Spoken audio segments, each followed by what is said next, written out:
तो आज हम अपना ये वाला क्वेश्चन करने जा रहे हैं जिसमें हमारा क्वेश्चन हमसे ये कह रहा है कि a block of 10 kg is placed on a rough horizontal surface of coefficient of friction 0.5. The minimum force required to move the block is. अब यहाँ पर कुछ लोग ऐसे कर सकते हैं कि यहाँ पर उन्हें दिख रहा है कि हमारे पास न्यू की वैल्यू भी गिवन है और नॉर्मल तो हमारे पास 100 आ रही है, तो वो न्यू इंटू 100 कर देंगे तो उनका 50 न्यूटन आ जाएगा। तो ये उनका ऑप्शन गलत हो जाएगा, क्योंकि यहाँ पर हमें क्वेश्चन में हमें बताया नहीं कि हमें कौन सी तरफ फोर्स को अप्लाई करना है, हॉरिजॉन्टल फोर्स को अप्लाई करना है या फिर वर्टिकल फोर्स को। हमें बस बोला है कि the minimum force required to move the block. तो चलिए इस क्वेश्चन को करते हैं। तो सबसे पहले मैं इसकी यहाँ पर डायग्राम या फिर FBD को क्रिएट कर लेता हूँ। तो सबसे पहले यहाँ पर हमारे पास एक ब्लॉक है जिसका मास हमारे पास 10 kg गिवन है। थोड़ा मैं इसको क्लोज ले लेता हूँ। अब यहाँ पर हमारे पास 10 kg का जो ये ब्लॉक है, इस पे नीचे लगेगी हमारे पास mg, जो कि ग्रेविटेशनल फोर्स होगी और जो किसके बराबर होगी 10 इंटू 10 के बराबर। तो ये हमारी हो जाएगी 100। और ऊपर हमारा एक लगेगा नॉर्मल रिएक्शन। ठीक है, यहाँ तक तो आपको समझ आ ही गई होगी। उसके बाद अगर हम यहाँ पर इसको मान लें कि हमारे ग्राउंड पे है, जबकि गिवन भी है कि ग्राउंड पे ही है, तो हमें न्यू की वैल्यू गिवन है, न्यू इज़ इक्वल टू 0.5 हमें गिवन है।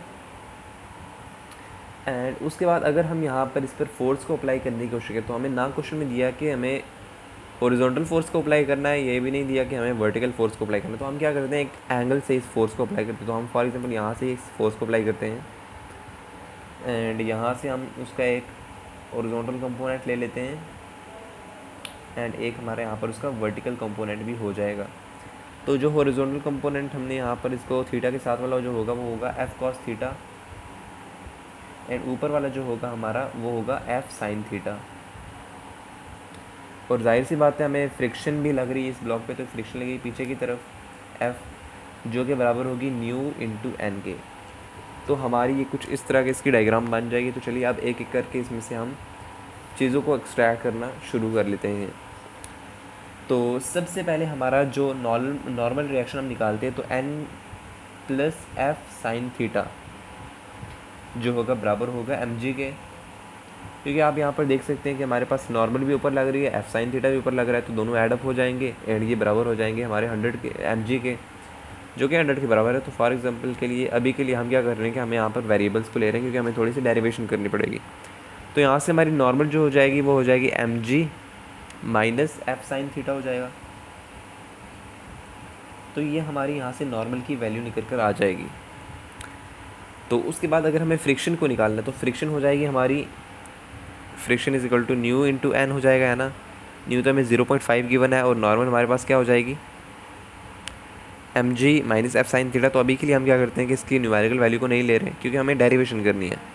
हम यहाँ पर लिखते हैं न्यू और नॉर्मल हमारा कितना है यहाँ पर mg minus F sine theta. तो हमारे पास फ्रिक्शन की ये वैल्यू आ जाएगी। तो हमने नॉर्मल की वैल्यू को निकाल लिया, फ्रिक्शन की वैल्यू को निकाल लिया। उसके बाद अगर हम अब हॉरिजॉन्टली देखें तो हॉरिजॉन्टल में हमारे पास एक फोर्स तो इधर लग रही है और एक फ्रिक्शन फोर्स हमारी इधर लग रही है। तो हमारी जो है दोनों बराबर होंगी अभी के केस में, क्योंकि यहाँ पर हमने सभी इसको इक्विलिब्रियम में माना हुआ है। तो यहाँ पर होगा F cos theta is equal to F. और अगर आप क्वेश्चन में देखें तो हमें क्वेश्चन में क्या पूछ रहा है कि हमें मिनिमम कितनी फोर्स लगानी है। तो मिनिमम कितनी फोर्स लगाएं ताकि ब्लॉक मूव करे, मतलब कि यहाँ पर हमें लिमिटिंग फ्रिक्शन को पहले ब्रेक करना पड़ेगा, देन ही हमारा जो ब्लॉक है वो मूव कर पाएगा। तो हम यहाँ से इस एक कंडीशन लिख सकते हैं कि एफ कॉस थीटा जो होगा हमारा ग्रेटर देन या फिर इक्वल टू होगा एफ़ के। तो यहाँ पर हम लिखेंगे, तो एक बार मैं यहाँ पर लिख देता हूँ एफ कॉस थीटा जो होगा, मतलब कि जो हमारी फोर्स अप्लाई होगी वो ग्रेटर देन होगी हमारी लिमिटिंग फ्रिक्शन की, मतलब कि एफ मैक्स से ग्रेटर देन होगी या फिर उससे ज़्यादा भी हो सकती है मूव करने के लिए, लेकिन हमारी ग्रेटर देन होनी चाहिए एफ मैक्स से। तो एक तो हमारी ये इक्वेशन यहाँ से बन जाएगी। ठीक है, ये हमने अभी के लिए बस ऐसा समझा है कि ये वाला कंसेप्ट हमारा मेन जो इस क्वेश्चन के अंदर है। तो अगर हम इसको एफबीडी को देखें तो हमारे यहाँ पर इक्वल ही होगा, F cos theta is equal to F max होगा, और एफ जो होगा उसकी वैल्यू यहाँ पर हम निकाल देते हैं new into mg minus F sine theta. तो उसके बाद क्या होगा कि हम यहाँ पर अपनी साइन वाली टर्म को इधर ले आते हैं, तो यहाँ पर हो जाएगा एफ कॉस थीटा, और ये जो है न्यू दोनों के साथ मल्टीप्लाई होगा तो यहाँ पर क्या हो जाएगा, ये नेगेटिव साइन है तो इधर पॉजिटिव हो जाएगा पॉजिटिव, और न्यू इसके साथ मल्टीप्लाई होगा तो यहाँ पर mu F sine theta is equal to हो जाएगा न्यू एम जी। देन उसके बाद क्या होगा कि हमारे यहाँ पर एफ़ को अगर हम कॉमन ले लें यहाँ से तो हमारे पास आ जाएगा cos theta plus mu sine theta is equal to M G, साथ में न्यू भी आएगा। तो हमारा फोर्स जो होगा वो बराबर हो जाएगी यहाँ पर mu M G divided by cos theta plus mu sine theta के। तो हमें यहाँ पर क्वेश्चन में बोला है कि हमें यहाँ पर मिनिमम फोर्स को निकालना है। तो फोर्स जो है मिनिमम होने के लिए हमारा क्या मैक्सिमम होना चाहिए, मतलब कि अगर ये हमें मिनिमम चाहिए तो हमारा जो डिनोमिनेटर है वो मैक्सिमम होना चाहिए ना, तभी हमारा ये मिनिमम होगा। डिनोमिनेटर मैक्सिमम होगा तो ये मिनिमम हो जाएगा। और अगर हम न्यूमिनेटर को देखें तो यहाँ भी सब कुछ कांस्टेंट, तो इसमें कुछ बदलाव तो हो नहीं सकता, तो हमें यहाँ पर थीटा को एडजस्ट करना पड़ेगा, थीटा को हमें मैक्सिमम करना पड़ेगा, मतलब कि हमारा मैक्सिमम यहाँ पर होना चाहिए जिसकी वजह से हमारी फोर्स है वो मिनिमम हो जाएगी। तो फोर्स मिनिमम यहाँ पर हमारी हो जाएगी। तो अगर हमें किसी भी चीज़ की मिनिमम या फिर मैक्सिमम वैल्यू फाइंड करनी होती है तो उस केस में हम क्या करते हैं, डिफरेंशिएट करते हैं, उसको इक्वल टू 0 करते हैं, एंड देन हम उसकी मिनिमम या फिर मैक्सिमा की वैल्यू को फाइंड कर सकते हैं। तो उसके लिए हम क्या करेंगे, सबसे पहले हमें यहाँ पर क्या करना है, डिफरेंशिएट करना पड़ेगा। तो हम डिफरेंशिएट किसको करेंगे, हम अपने डिनोमिनेटर को डिफरेंशिएट करेंगे थीटा के रिस्पेक्ट में। तो हम यहाँ पर करेंगे डी जो हमारे यहाँ पर है cos theta plus mu sine theta, और इसको किसके रिस्पेक्ट में करेंगे, डी थीटा के रिस्पेक्ट में करेंगे, देन उसको इक्वल टू 0 कर देंगे ताकि हमें यहाँ पर इसकी मैक्सिमम वैल्यू देखने को मिले। मैक्सिमम भी मिल सकती है, मिनिमम भी मिल सकती है। तो हम अभी के लिए क्या कंसिडर करेंगे, यहाँ से इसको इक्वल टू 0 कर देंगे। देन उसके बाद हम क्या करेंगे, इसको डिफरेंशिएट कर देंगे। तो सबसे पहले हमारा कॉस थीटा का हो जाएगा माइनस साइन थीटा, और यहाँ पर साइन थीटा का होता है हमारे पास कॉस थीटा, तो यहाँ पर ये इक्वल टू 0 हो जाएगा। एंड यहाँ से हमारा न्यू जो होगा, न्यू कॉस थीटा जो होगा वो इक्वल टू साइन थीटा हो जाएगा, एंड ये जो है इधर जाएगा तो mu is equal to tan theta हो जाएगा।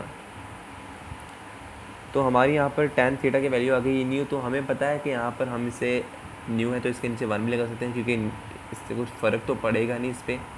और टैन थीटा जो होता है वो होता है परपेंडिकुलर फ्रॉम बेस, तो हम यहाँ पर उसको परपेंडिकुलर मान लेते हैं, उसको बेस मान लेते हैं।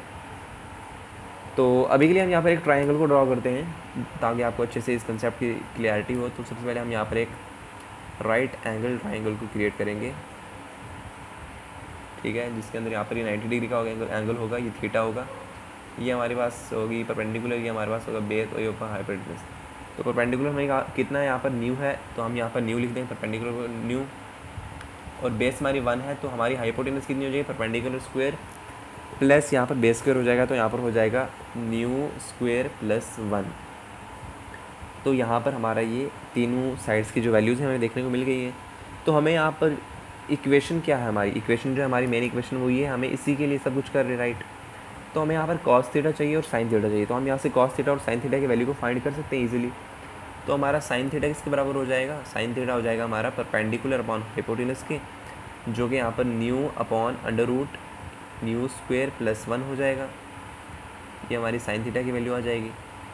उसके बाद अगर हमें कॉस थीटा की वैल्यू को फाइंड करना है तो कॉस थीटा हमारा होता है बेस अपॉन हाइपोटेनस, बेस हमारे पास 1 है तो 1 upon under root mu square plus 1 हमारे पास यहाँ पर कॉस थीटा की वैल्यू आ जाएगी, ठीक है। तो अब हम क्या करते हैं, इन वैल्यूज़ को अपने इसमें पुट करते हैं इक्वेशन के अंदर, देन हमारी वहाँ से एक नई इक्वेशन बनकर आ जाएगी जिसमें हम मिनिमम फोर्स को फाइंड कर पाएंगे। तो हम यहाँ पर इस इक्वेशन को लिख लेते हैं, F minimum is equal to mu M G upon cos theta plus mu sine theta.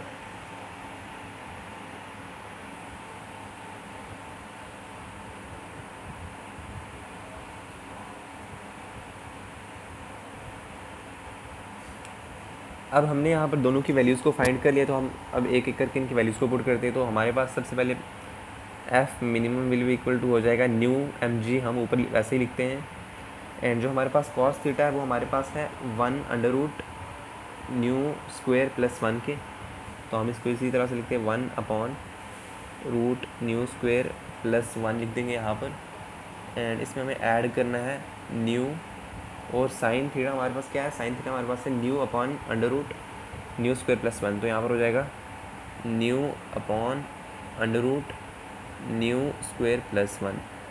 तो यहाँ पर आप देख सकते हैं कि डिनोमिनेटर दोनों में सेम है, तो हम डायरेक्टली से ऐड अप कर देंगे। तो यहाँ पर हम करते हैं इसको ऐड, तो F minimum will be equal to mu M G by, यहाँ पर हमारा हो जाएगा 1 plus mu square, 1 plus mu square और नीचे आ जाएगा under root mu square plus 1। तो इसको हम ऊपर भेज देंगे, तो हमारा हो जाएगा एफ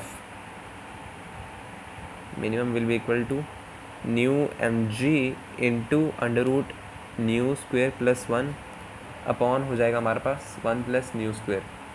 तो अभी आप देख सकते हैं कि हमारे पास यहाँ पर रूट में वैल्यू आ रही है, तो हम अपनी फार्मूला जो उसे इजी करने के लिए क्या करेंगे कि इसको रूट में कर लेंगे। तो इसको रूट में करने के लिए हम इसको एक बार इसका रूट करेंगे, इसको मल्टीप्लाई करेंगे एक और बार। आपको ये बात समझ आई है? अगर नहीं आई तो जैसे हमारे पास यहाँ पर फॉर एग्जांपल 4 है, तो अगर हमें इसे रूट की टर्म्स में लाना तो हम क्या करते हैं कि इसको 2 बार रूट में लिख लेते हैं, तो तब भी हमारे पास सेम 4 ही आता है। तो उसी तरह हमने क्या किया, हमारे पास यहाँ पर 1 प्लस न्यू स्क्वेयर था, तो ये बराबर होगा under root 1 plus mu square into 1 plus mu square के। तो वही हमने यहाँ पर भी किया। तो हमारे पास अब यहाँ से ये वाला तो कट हो जाएगा, तो हमारे पास फाइनल जो इक्वेशन आएगी वो आएगी यहाँ पर F minimum will be equal to mu M G by under root 1 plus mu square के बराबर। तो इसको हम बॉक्स में रख लेते हैं। तो ये हमारी एक फ़ाइनल इक्वेशन बन गई है। जब कभी भी आपको यहाँ पर मिनिमम फोर्स फाइंड करनी हो, और अब अगर आपको ये बताया ना हो कि आप हॉरिजॉन्टल फोर्स लगा रहे हैं या फिर वर्टिकल फोर्स लगा रहे हैं, तो आप इस फार्मूला को यूज़ करके वहाँ से ईजिली अपने मिनिमम फोर्स को वहाँ से निकाल सकते हैं। तो हम यहाँ पर डायरेक्टली वैल्यूज़ को पुट करते हैं, तो हमारे पास यहाँ पर आंसर आ जाएगा। तो एफ़ मिनिमम हम इक्वल टू लिखते हैं, पहले हमारे पास से न्यू है हमारे पास 0.5 इंटू एम जी, हमारे पास नीचे 10 इंटू 10 100 लग रही थी, 100 हमने लिख दिया। एंड अंडर रूट यहाँ पर हो जाएगा 1 प्लस न्यू का स्क्वेयर, मतलब कि 0.5 का स्क्वेयर हो जाएगा, मतलब फॉर एग्जांपल 0.5 को हम 1.2 लिख देंगे, इसका स्क्वेयर करना है हमें। तो यहाँ पर हो जाएगा 50 अपॉन 1 प्लस 1/4 और ये अंडर रूट में आ जाएगा। तो यहाँ पर हो जाएगा हमारे पास 50 अपॉन अंडर रूट यहाँ पर 4 इंटू 1 4 प्लस 1 5 अपॉन 4 हो जाएगा। और आपको पता है कि हमारा ये जो 4 है ये बाहर ही आना है, तो हमने पहले यहाँ पर अभी ये पूरा इसे अंडर रूट पे है, तो हमारा 4 जो बाहर आ जाएगा 1/2 हो जाएगा इधर। तो यहाँ पर हो जाएगा 50 अपॉन अंडर रूट 5 और ये 2 ऊपर चला जाएगा, तो यहाँ पर इंटू 2 हो जाएगा। तो यहाँ पर हो जाएगा 50 इंटू 2 अपॉन अंडर रूट 5, जो कि हमारा हो जाएगा 100 अपॉन अंडर रूट 5। तो अब हमारा आंसर तो इसमें मैच नहीं करा, तो हम क्या करेंगे, इसको रैशनलाइज कर देंगे। तो रूट 5 के साथ यहाँ पर मल्टीप्लाई हो जाएगा और रूट 5 के साथ ऊपर नीचे दोनों तरफ मल्टीप्लाई हो जाएगा। तो ऊपर क्या आ जाएगा, ऊपर आ जाएगा हमारे पास 100 रूट 5 और नीचे हमारे पास 5 आ जाएगा। तो 5 से यहाँ पर कट हो जाएगा, 20 आ जाएगा। तो हमारे पास फाइनल जो आंसर आएगा यहाँ पर वो हो जाएगा 20 रूट 5 न्यूटन। तो यही हमारा इस क्वेश्चन का जो है आंसर है, 20 रूट 5 न्यूटन।